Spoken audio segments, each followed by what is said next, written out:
In the heart of Los Angeles, inside a bustling courthouse, the air felt heavy with tension. The kind of tension that only comes from the weight of a life-changing decision hanging in the balance. People in the gallery murmured amongst themselves, some curious, others eager for the drama that was about to unfold. This wasn't just any case. This was the kind of trial that would make everyone question what they thought they knew about justice. At the defendant's table stood a young man, barely 19. His name was Tyrell Davis, accused of grand theft auto and resisting arrest. He looked out of place, like a boy playing dress-up in a suit too big for him.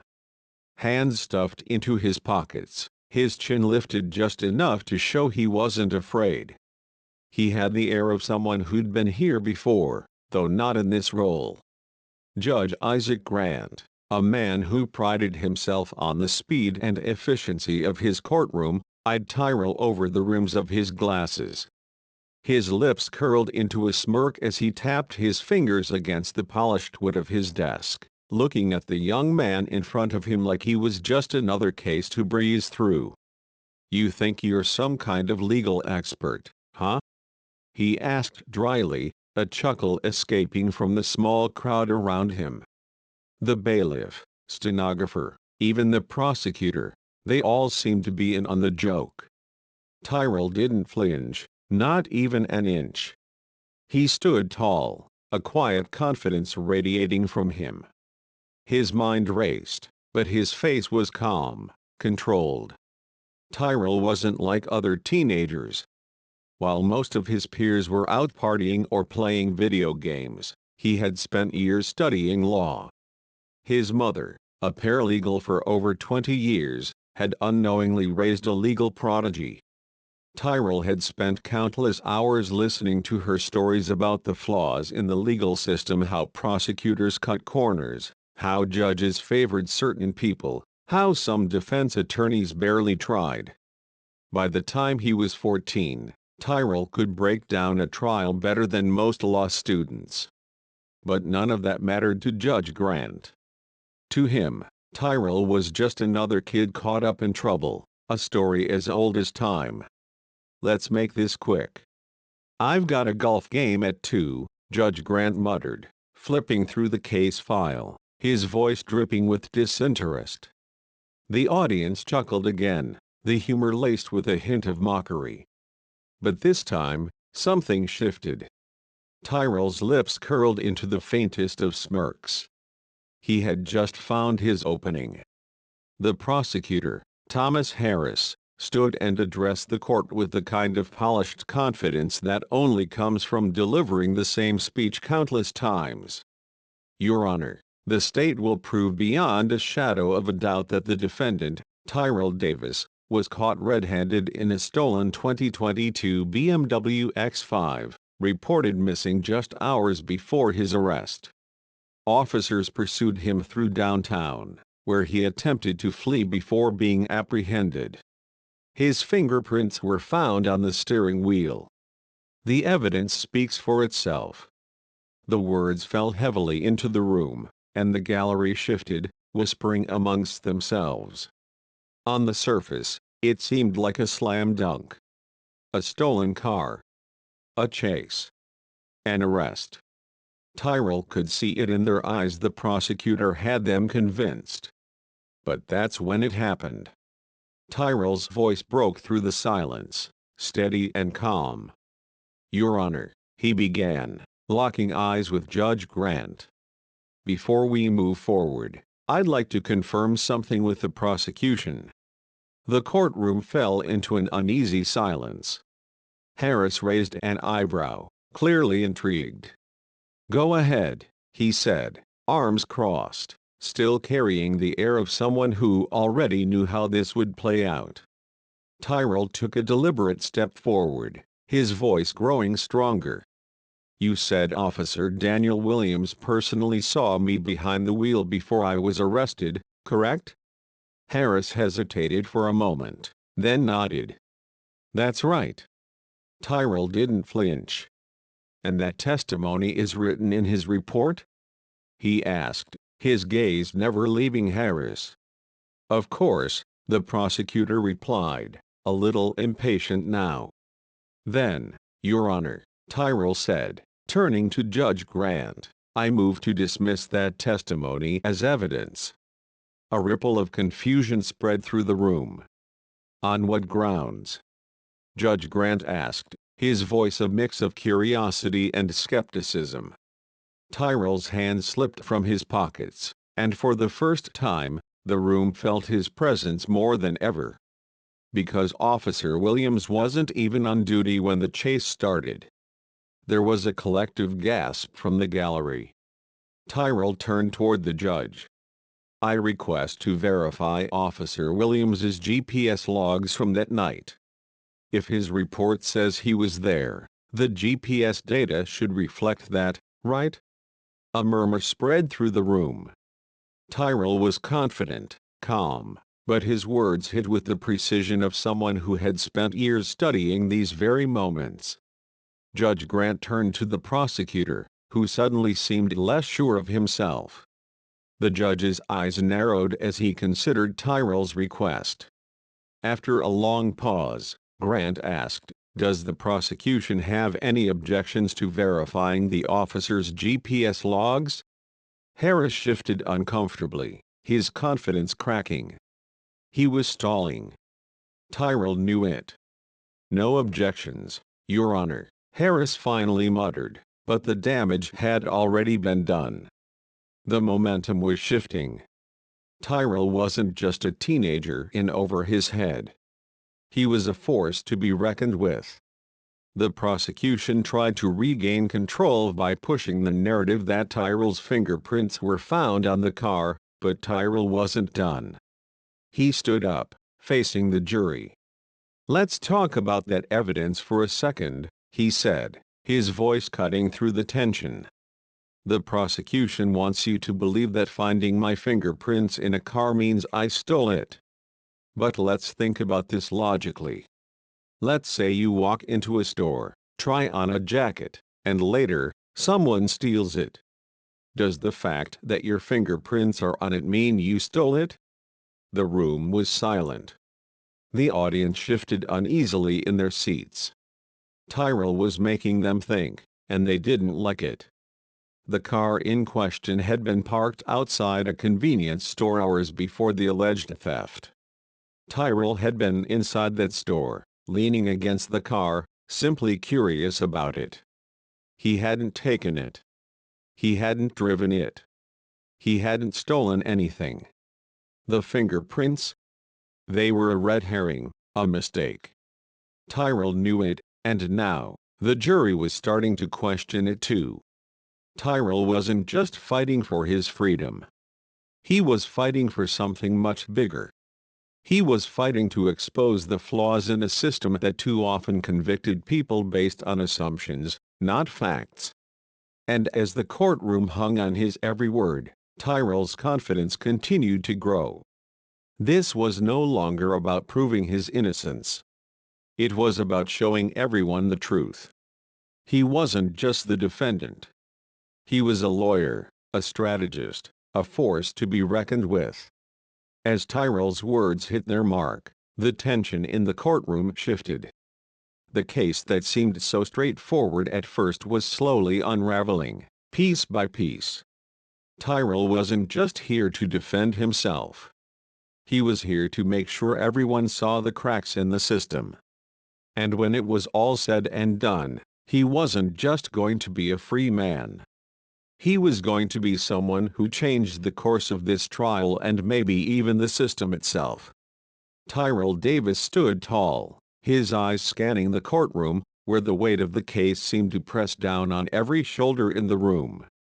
The prosecution had tried to paint him as a common criminal, caught in a stolen vehicle, but Tyrrell knew better. He wasn't just some teenager with a bad decision to explain.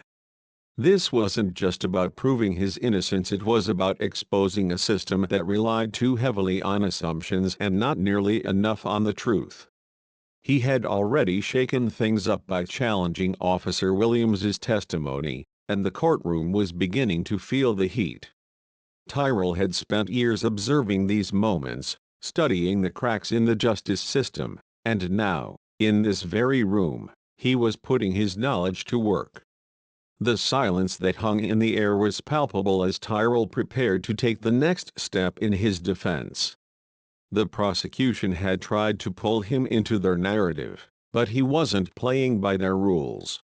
Instead of merely denying the charges, he was unraveling their case thread by thread, revealing the gaps and errors that they had relied upon to build their accusations.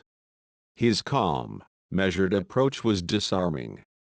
He wasn't frantic or pleading. He was methodical, almost like a chess player who had already seen his opponent's next move. It was time to address the next piece of evidence, the fingerprints. The prosecution had made it seem like an open and shut case, but Tyrell wasn't convinced.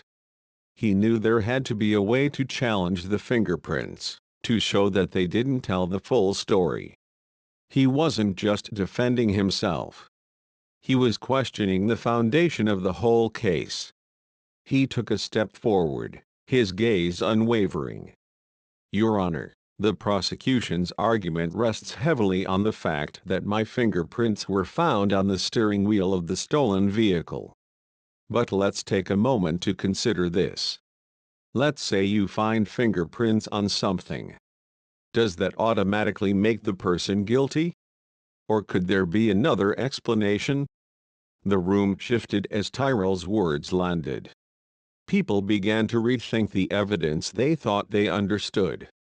He wasn't just asking a rhetorical question. He was forcing them to challenge their own assumptions. His voice remained calm, but the impact was undeniable. Think about it. If you try on a jacket in a store and touch the fabric, does that mean you're the one who stole it if it's later taken? Of course not. The analogy was simple, but it struck right at the heart of the issue. The fingerprints didn't prove anything. They were circumstantial at best. The prosecution's case relied heavily on small pieces of evidence, fragments of a story they had pieced together, but not one that could stand up under scrutiny. Tyrell wasn't just fighting to clear his name. He was fighting to make people see the bigger picture, how easily things could go wrong when the system took shortcuts, when it relied on assumptions rather than solid proof. He turned his attention to the forensic evidence, or rather, the lack of it. "Your Honor, I'm not sure if the jury knows this, but the forensic specialist who processed the fingerprint evidence wasn't subpoenaed to testify. How can the prosecution rely on that evidence when we don't even have the person who handled it here to explain how it was processed? No cross-examination. No opportunity to challenge the accuracy of their findings. Does that sound fair to you?" The room fell silent again, this time in disbelief. The audience, the jury, even Judge Grant, seemed taken aback by the question. This was a fundamental flaw in the case that they hadn't considered. Tyrell wasn't just pointing out a mistake. He was exposing a systematic failure to ensure that justice was truly being served. The prosecutor, Thomas Harris, who had appeared so confident earlier, was now visibly flustered. He shuffled through his papers, trying to regain control. His sharp, rehearsed tone faltered. "Your Honor, the evidence is solid. We've shown that the defendant was in possession of the stolen vehicle." But Tyrell wasn't letting him off the hook that easily. He stepped forward again, his voice steady but filled with conviction. "I wasn't in possession of the vehicle," he said calmly, as if the truth was so clear, it didn't even need to be argued. "I was walking home after buying snacks with my friends. The car was found blocks away from where I was arrested. I wasn't running from anything. I wasn't near the car. But for some reason, that wasn't good enough for the police. They saw a kid in the area and decided I was the one." Tyrell's words cut through the tension like a hot knife through butter. He wasn't just telling the jury about the mistakes in his case. He was showing them how easily someone like him could be wrongfully accused. The system was supposed to be about justice, about fairness, but what Tyrell was demonstrating was that it wasn't always that simple. The authorities had rushed to judgment, assuming his guilt because of where he was, not because of what he had actually done. "Does that sound like justice to you?" he asked, turning to the jury. "I'm not the criminal they're looking for. The real thief got away that night. And I'm standing here because someone decided that a black kid in the area was close enough to the truth to be guilty." The courtroom was still. The weight of his words hung in the air, heavy and undeniable. It wasn't just about one mistake. It was about a pattern that played out far too often. Tyrell wasn't just fighting for himself anymore. He was fighting for everyone who had ever been unjustly accused, everyone who had ever been overlooked because of their race, their background, or their circumstances. And as the courtroom waited in tense silence, the realization began to settle in: Tyrell had just turned the tables. He had made them see something they weren't prepared to face. It was at that moment, as Tyrell stood before the judge, that he realized the power of his words. The system wasn't perfect. It was flawed. But the only way to fix it was to confront it head-on. Tyrell wasn't a lawyer yet, but today, he had outsmarted a seasoned prosecutor. Today, he had exposed the cracks in the system, the very system that was supposed to protect him. Judge Grant, who had been leaning back in his chair with the arrogance of someone who had already made up his mind, now sat up straighter, his eyes narrowing as he processed the shift in the courtroom. Tyrell had shown him something he hadn't expected: that the truth could be far more complex than it appeared. And now, the case was no longer just about a teenager caught in the wrong place at the wrong time. It was about a system that needed to be challenged, a system that needed to be held accountable. And Tyrell was leading the charge. The prosecution had lost their grip on the case, and Tyrell had made sure of it. He had taken the facts and twisted them in such a way that the courtroom couldn't ignore the truth. And when Judge Grant finally spoke, his words were a quiet acknowledgement of the unexpected twist that had just unfolded. Case dismissed. The courtroom erupted into chaos, some in disbelief, others in quiet relief. Tyrell didn't immediately leave. He let the moment settle, the reality of what had just happened sinking in. He had done it. He had exposed the flaws in the system, and for once, it wasn't about winning or losing. It was about making sure the truth was heard. And as he walked out of the courthouse, his head held high, Tyrell knew this wasn't the end. This was just the beginning. The system had a lot more to answer for, and Tyrell Davis was going to make sure it did. Tyrell stood at the doorway, feeling the weight of the moment settle in as he looked around the courtroom. The chaos was just beginning to stir, with the gallery erupting into murmurs and disbelief. The case had seemed like an open and shut situation: stolen car, fingerprints on the steering wheel, a chase. But Tyrell had peeled back the layers to reveal a deeper truth that nobody had expected. He wasn't just defending himself anymore. He had exposed the flaws in a system that often prioritized speed over justice, assumptions over facts. And in doing so, he had shown everyone in that courtroom that he wasn't just a defendant. He was a force to be reckoned with. The room buzzed with activity as reporters scrambled to jot down notes, cameras flashing.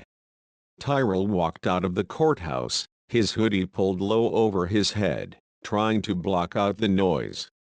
The spectacle didn't interest him. This wasn't about proving how smart he was or making a statement. This was about something far bigger: a system that often left people like him behind, forgotten in the shadows. He wasn't just walking away from a trial. He was walking away with something that few people ever get: the truth. Outside, the press was waiting for him, microphones thrust into his face, flashing lights blinding him for a moment. "Tyrell, did you know the judge would dismiss the case? How does it feel to outmaneuver a seasoned prosecutor?" one reporter shouted. He didn't answer right away. He wasn't interested in the questions or the spectacle. He wasn't even looking at the cameras. He was scanning the crowd, his eyes searching for one person. His mother, Denise Davis, stood off to the side, her arms crossed. Her expression was unreadable, but Tyrell could feel the weight of her gaze. She had always been his rock, the woman who taught him everything he knew about the law. It had been her stories about the injustices in the system that had shaped him, that had made him into the person he was today. But now, as he approached her, he could see the worry in her eyes. The same worry that had been there since the moment he was arrested, the worry that had never left her since he was old enough to understand the world's harsh realities. "Boy, you scared me half to death," she said, her voice low and filled with a mix of relief and frustration. Tyrell chuckled and scratched the back of his head. "Had to take a risk, Ma," he replied, his voice casual, but there was a weight behind it that she understood. It wasn't just about the case. It was about the way the system worked, about how people like them were often caught in the crossfire of a justice system that didn't always look out for them. She stared at him for a long moment, her eyes softening. Then, without warning, she pulled him into a tight hug.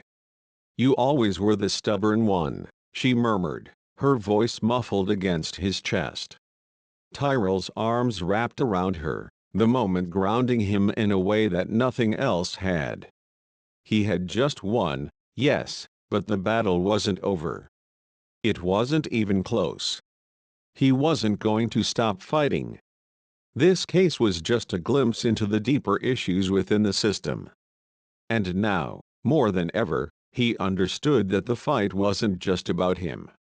It was about everyone who had ever been overlooked, wronged, or accused without cause. As they stood there, embracing in the middle of a whirlwind of reporters, Tyrell's eyes drifted across the street to where Judge Grant stood by his car. The once arrogant man who had dismissed him so easily now had a different look on his face. There was no smugness in his eyes, no self-assuredness. Instead, there was something else, something closer to reflection. The judge was watching him, his posture different, no longer the confident, detached figure that had dismissed him so flippantly. It was as if the moment had shaken him, forced him to confront the reality of what had just happened. For the first time, Tyrell saw the judge not as an adversary, but as a man who had been faced with an uncomfortable truth. The system, for all its claims of fairness, was often anything but. And now, Tyrell had made the system look at itself, and it had blinked first. There was no denying that. The case had been dismissed, but that wasn't the end of the story. The real work was just beginning. Tyrell didn't need to say anything to the judge.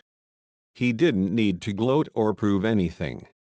He had already done that. He had shown that a person's past didn't define their worth, that a person's background didn't determine their future. He had made the judge, the prosecutor, and everyone else in that courtroom see the flaws in their thinking. And for that, Tyrell was proud. But he wasn't done yet. Far from it. This victory wasn't just for him. It wasn't just for the people who had supported him along the way. It was for everyone who had ever been wrongfully accused, for everyone who had ever been overlooked, for everyone who had ever been judged based on the color of their skin or the circumstances they were born into. Tyrell knew that the fight was far from over. And if he had to, he would keep fighting until the system finally started to change. As they left the courthouse, the press swarming them, Tyrell could hear the reporters shouting questions, but he tuned them out. He didn't need to answer their questions. He didn't need to explain himself anymore. The case had been dismissed, yes, but the truth had been set free. And that was all that mattered. But as he walked down the steps, he couldn't help but think of all the others who didn't have the same opportunities he did. The ones who didn't know the law, who didn't have the resources to fight back. The ones who were still stuck in a system that didn't care about them. Tyrell knew that his journey wasn't just about making a name for himself. It was about making sure that the next person who found themselves in a situation like his wouldn't have to fight alone. And as he looked at his mother, the woman who had raised him to be strong, to be brave, to always question the world around him, he knew that this was just the beginning. His path was clear. He was going to law school. He was going to become a lawyer, not just for himself, but for everyone who needed a voice. He had already made the system blink once. The next time, he wasn't going to stop until it had to change. The fight for justice was far from over, but Tyrell Davis was ready. And this was only the first chapter of his story.